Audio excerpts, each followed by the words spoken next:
नमस्कार. आठवड्याचे दिवस, कामाची धावपळ आणि मग घरी आल्यावर रोजचा तोच प्रश्न. आज रात्री मुलांसाठी काय बनवायचं? हा प्रश्न खूप जणांना पडतो, नाही का? पण काळजी करू नका.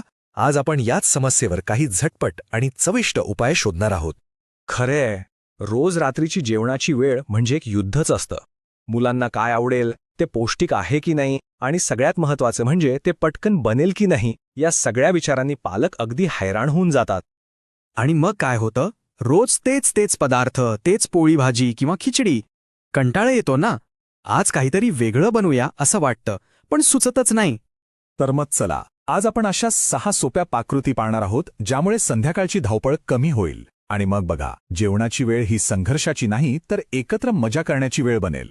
तर सगळ्यात आधी आपण वळूया अशा पदार्थांकडे जे मुलांचं नाव ऐकताच लक्ष वेधून घेतात. हो, बरोबर, पास्ता आणि नूडल्स. चला, याचे 3 असे प्रकार पाहूया जे बनवायला सोपे आणि खायला एकदम मस्त आहेत. पहिला पदार्थ आहे सगळ्यांचा लाडका, फक्त 20 मिनिटात तयार होणारा मॅक अँड चीज. हा, याचं नाव ऐकूनच तोंडाला पाणी सुटतं. आणि गंमत म्हणजे हा फक्त लहान मुलांनाच नाही तर मोठ्यांनाही तितकाच आवडतो. आणि बनवायला तर इतकंच सोपं आहे. काय करायचं? फक्त पास्ता शिजवून घ्यायचा.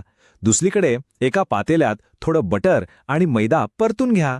त्यात हळूहळू दूध घाला, म्हणजे गुठळ्या होणार नाहीत. आणि मग घाला भरपूर किसलेलं चीज. वा, सॉस तयार झाला की त्यात शिजवलेला पास्ता टाका. चालं, एकदम क्रीमी चीजी मॅक अँड चीज तयार.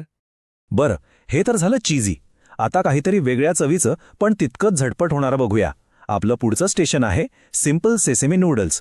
नावावरूनच कळलं असेल हे बनवायला किती सोपे असतील. ही रेसिपी तर त्याहूनही सोपी आहे खरंच. इथे काही शिजवायचंच नाहीये सॉससाठी. फक्त नूडल्स उकडून घ्यायचे. एका मोठ्या बाउलमध्ये सोया सॉस, तिळाचं तेल, थोडा मध आणि व्हिनेगर हे सगळं एकत्र करायचं. आणि मग त्यात गरमागरम नूडल्स टाकून ढवळायचं. बस. आणि हे गरम खा किंवा थंड, दोन्ही वेळा मस्त लागतात.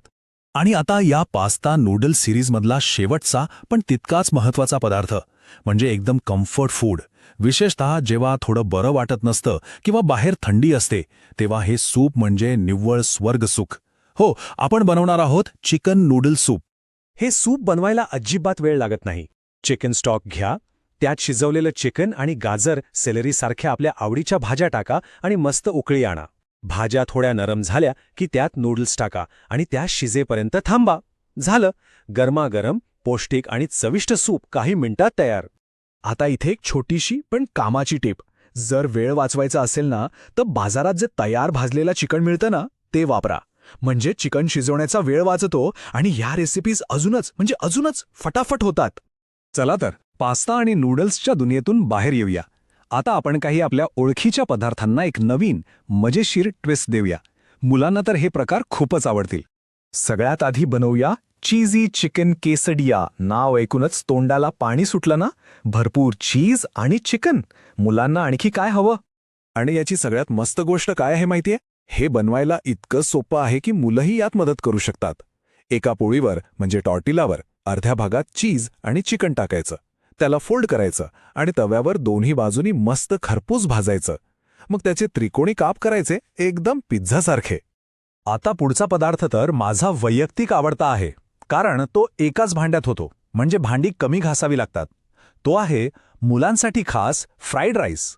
आणि हो, उरलेल्या भाताचा वापर करण्याचा हा सर्वोत्तम मार्ग आहे. बघा किती पटकन होतं. कढई गरम करा, त्यात एक अंड फेटून त्याची भुर्जी करून बाजूला काढा. त्याच कढईत थोड्या भाज्या परता, मग त्यात उरलेला भात आणि सोया सॉस टाकून सगळं एकत्र करा. शेवटी ती अंड्याची भुर्जी मिसळा आणि तयार. फ्रीजमध्ये जे काही शिल्लक असेल ते वापरून एक मस्त डिश तयार होते. आणि आता आजच्या मेन्यूमधला शेवटचा आणि सगळ्यात मजेशीर पदार्थ. हा फक्त एक जेवणाचा प्रकार नाही तर एक फन ॲक्टिव्हिटी आहे. आपण बनवणार आहोत होममेड पिझ्झा बेगल्स. याची खरी गंमत आहे कस्टमायझेशनमध्ये. म्हणजे प्रत्येकजण स्वतःचा शेफ बनू शकतो.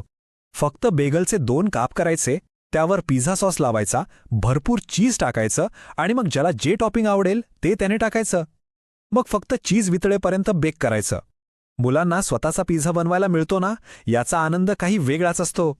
तर आपण 6 वेगवेगळ्या पण तितक्याच सोप्या रेसिपी पाहिल्या. पण या सगळ्यांमध्ये काही गोष्टी कॉमन होत्या. काही यशाची गुप्ती तर होती. चला ती काय आहेत ते थोडक्यात पाहूया. तर मग यशस्वी जेवणाचं सूत्र काय आहे? पहिलं, साहित्य साधं आणि सहज उपलब्ध होणारं ठेवा. दुसरं, मुलांच्या ओळखीच्या आणि आवडीच्या चवी वापरा. तिसरं, वेग.